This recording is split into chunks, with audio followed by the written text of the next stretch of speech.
I promise a better scoring in your physics. चलो देखते हैं अभी मेरा question number 8. This question came in 2017. Question देखो. When the same monochromatic ray of light travels through glass slab and through water, the number of waves in glass slab of thickness 6 centimeter is same as in water column of thickness 7 centimeter. If the diffractive index of glass is 1.5, then the diffractive index of water is option is 1.258, B is 1.269, C is 1.286, D is 1.310. चलो देखते हैं ये वाला question कैसे solve करते हैं. When the same monochromatic light means same color. Monochromatic, same color. Red to red, green to green, yellow to yellow. Not multiple color. Lambda is same. That is monochromatic. बहुत सारे lambda नहीं है उस light में, एक ही lambda है. Monochromatic ray of light travels through glass slab and through water. तो एक ग्लास स्लैब है एंड एक वाटर बॉडी है. द नंबर ऑफ वेव्स, अच्छा पहले तय कर लेते हैं. This is your glass slab, this is your water, this is your water, this is your glass water. ठीक है. Glass slab of thickness 6 centimetre, this is 6 centimetre and water कलम 7 centimetre. तो ये थोड़ा बड़ा होना चाहिए. ले लो इतना दूर तक. This is your water, this thickness is 7 centimetre. क्या बोला है? Refractive index of glass mu g दे दिया 1.5.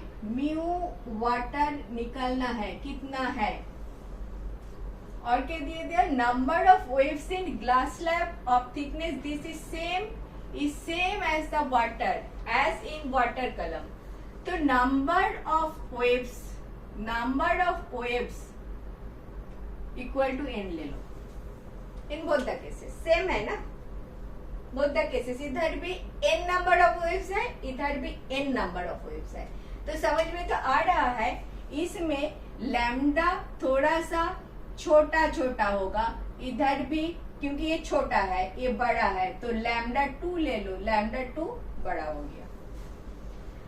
इधर से क्या समझ में आ रहा है? n नंबर ऑफ वेव्स है तो n into lambda 1 is this much and n into lambda 2 is this much. समझ में आ रहा है कि नहीं? Number, this is the distance, total distance. Lambda 1 क्यों लिया? एक वेव का wave length. n number of waves है तो टोटल डिस्टेंस कितना हुआ? n into lambda 1.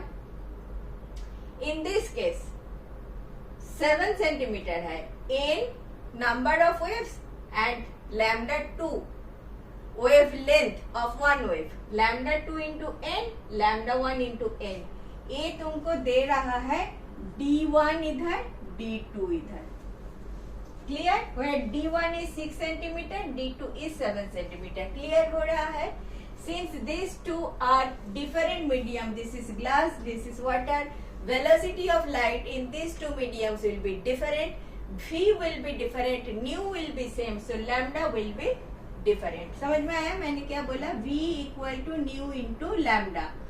V of glass is not equal to V in water. Lambda of glass is not equal to lambda of water. New factor जो है वो same रहता है, वो कभी चेंज नहीं करता. New is always constant for a particular light. For different medium भी चेंज हो जाएगा, लैम्डा चेंज हो जाएगा. क्लियर बात? तो इधर से आ गया this distance d1 is lambda 1n, d2 is lambda 2n.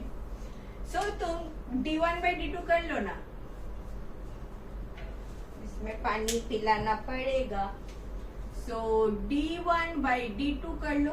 d1 by d2 is lambda 1 n by lambda 2 n. n निकल गया. लैम्डा 1 बाई लैम्डा 2 रह गया. सो d1 एंड d2 का वैल्यू मालूम है. d1 is 6 centimetre, d2 is 7 centimetre. 6 by 7 is lambda 1 by lambda 2. और मेरे पास क्या इंफॉर्मेशन है? म्यू का इंफॉर्मेशन है. म्यू इज क्या? Mu is c by v, we know. तो for glass c by v g, mu g जो है. म्यू ऑफ वाटर क्या है? v by c by v. c divided by v of water. ठीक ठीक ना? बिल्कुल ठीक. c divided by v g क्या मैं लिख सकती हूँ? Mu into lambda g. Lambda 1 lambda 2 किया. इधर मैंने लैम्डा जी कर देती हूँ. Lambda G and lambda water कर देती हूँ. तो lambda d1 G, this is water. Glass, this is water.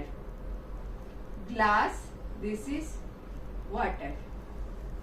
ठीक ठीक चल रहा है. तो कहाँ थी? Nu into lambda G. इधर c divided by nu into lambda water. देखो g ये सब आ गया. तो from here mu G by mu water हो रहा है lambda water by lambda G. Inversely proportional, we know. Mu is inversely proportional to lambda. ये तो दिखाई दे रहा है. तो इधर से मैं लैम्डा जी की जगह मैं म्यू वाटर लिख सकती हूँ एंड म्यू जी लिख सकती हूँ. आ गया. आपको म्यू वाटर निकालना था. Mu water equal to mu g इधर लेके जाओ 6/7. म्यू जी का वैल्यू दे दिया 1.6 इंटू 6/7. कितना आता है? 9. 9.0/7 कितना होता है? 7. 1.2. ठीक से करो. 9 2 9 1 पॉइंट, सारे 1 पॉइंट ही है. 2.0 3 नहीं जाएगा. 3 3 3 1 नहीं. 2 देती हूँ. 14 6 0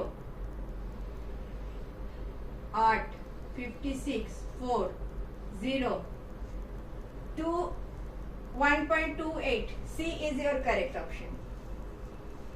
समझ में आया बात? मैं थोड़ा ज्यादा बात कर दिया क्या? Number of waves is same in both the cases. Number of waves मैंने पकड़ लिया n है. Number of waves is n. तो lambda w in this case, lambda g in this case, because different media lambda के size different हो जाएगा. वो तो समझ में आ ही रहा है. n इंटू लैम्डा g करोगे तो d1 दे रहा है. n इंटू लैम्डा w करोगे तो d2 दे रहा है. d1 है d2 तो डिफरेंट दे ही दिया. तो d1 बाई d2 कर लो. इधर से n तो सेम बोल दिया. नंबर ऑफ वेव सेम, तो लैम्डा का टर्म्स में आ गया. अभी d का टर्म्स दे दिया और lambda is inversely proportional to mu. इतना करके दिखाया. म्यू से ये समझ में आ रहा है ना? लैम्डा एंड म्यू का relation. Mu equal to c by v ना. c by nu lambda. c constant, nu constant, तो k by lambda. Therefore mu is inversely proportional to lambda. ठीक है. इतना करने का जरूरत नहीं था. इधर से आ जाता है. तो म्यू जी की जगह म्यू w हो गया. म्यू लैम्डा w की जगह म्यू जी हो गया. एक का वैल्यू दे दिया, दूसरा निकालना है, निकल गया. 1.286. क्लियर? क्लियर? क्वेश्चन देख के थोड़ा सा डर लगा था क्या? शायद डर लगा था. मुझे पता था डर लगा था. किसी किसी को तो डर लगा था. लेकिन सॉल्यूशन देख के डर लग रहा है क्या? बिल्कुल नहीं लग रहा है. ऑप्टिक्स ऐसा ही है. बहुत आसान सब्जेक्ट है. एंड आप नेग्लेक्ट करते हो इसीलिए इतना छोटा छोटा चीज में गलती कर देते हो. ये जो पार्ट है रिफ्रैक्टिव इंडेक्स, म्यू के लिए थोड़ा सा सोचो, mu mu, this mu, C by भी, ये ऑलवेज याद रखो। इससे चालू करोगे तो कभी गलती नहीं करोगे। लेकिन मुझे पता है आपके बुक में भी ऐसे ऐसे देता है कि कॉन्फ्यूज कर देता है, but mu equal to C by V, B equal to nu into lambda, ऐसे फंडामेंटली तुम याद रखोगे, at least at the time of practice if you do like this, कभी गलती नहीं करोगे। एंड आपका आंसर म्यू ऑफ वाटर आ गया। क्लियर? चलो नेक्स्ट देखिए। Thank you for watching.